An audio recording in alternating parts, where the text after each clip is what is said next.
Let's talk a little bit about the gold standard and how that kind of changed things as far as American currency. America wasn't minting its own currency until what, the late 1700s?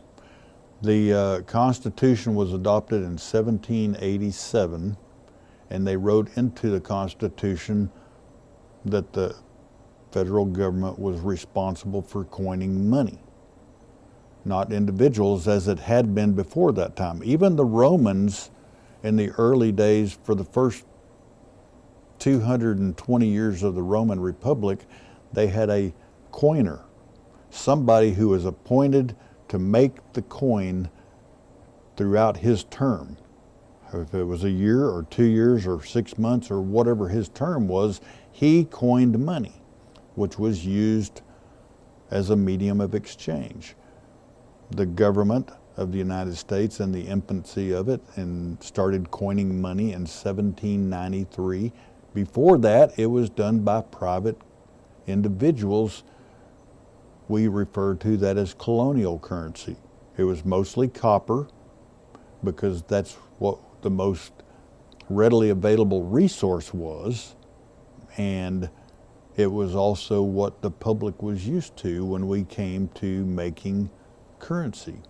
So at what point were gold and silver merged into coining or to making coins? From the very beginning, because the Constitution stipulates that our money was required to be made out of gold and silver. The founding fathers had studied history. They watched the Greeks and the Romans build empires really on their wealth, which was gold and silver, and as time went by, their empires fell apart because they basically ran out of money.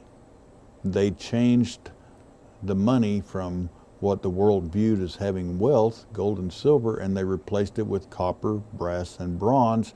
In my research one day, the comment was made, and the people didn't like it. By the 3rd century, Rome had run out of gold and silver. They went to copper and brass, and the people didn't like it. They lost faith in their government, in the money, and the Roman Empire was no more 200 years later. So is that part of the allure for those of us in the United States today, is we like the gold and silver because that's what we still have faith in? Well, it's always been viewed as having value from the very beginning of time. I mean, the Israelites, they covered the Ark of the Covenant in gold. It was a malleable form of metal that they wore as jewelry. The Aztecs wore it as jewelry. When the Spaniards got here, they had a different worldview of gold and silver. To them, it was money. To the Aztecs, it was jewelry. It was all about your worldview. Today, because of history, we still view gold and silver as having value. We still make jewelry and trinkets out of it. We still make money out of it. Nothing changes, it stays the same. Today, it's not money, it's a metal, which is what it's always been. It was used for transactions, for commerce, for trade, for wealth preservation. It's still used for jewelry, just like it was in times past.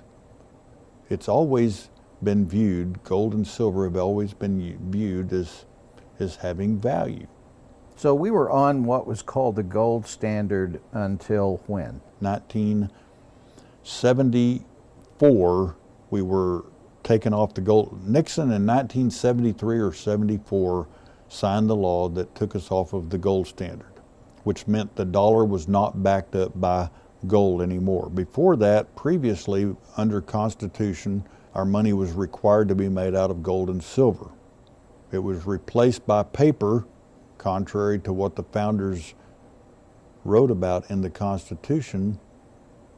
It was replaced by paper in 1933. The gold was taken out of circulation, not confiscated, just removed from circulation. It was still all there and replaced with paper. Silver certificates, gold certificates, instruments that were viewed as having value, but because of what was written on them by the mint, and people accepted it because they were used to it being backed up by gold and silver by law.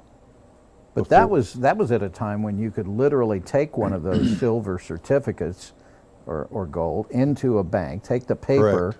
and actually trade it for equal That's value correct. of the precious metal. That's right. Normally in a coin, I would assume. That's right. They were the same instrument. Paper was the same as gold and silver. That generation viewed gold and silver as money, not necessarily as precious metals. If you had a $20 gold piece in your pocket, you said, I have $20 gold. It was worth $20. It was worth $20. So Right. you had, I've got $20, or I've got a double eagle, or whatever their worldview was.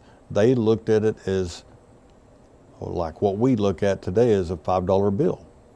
Let's talk a little bit about gold and silver and how the government changed things in regard to ownership.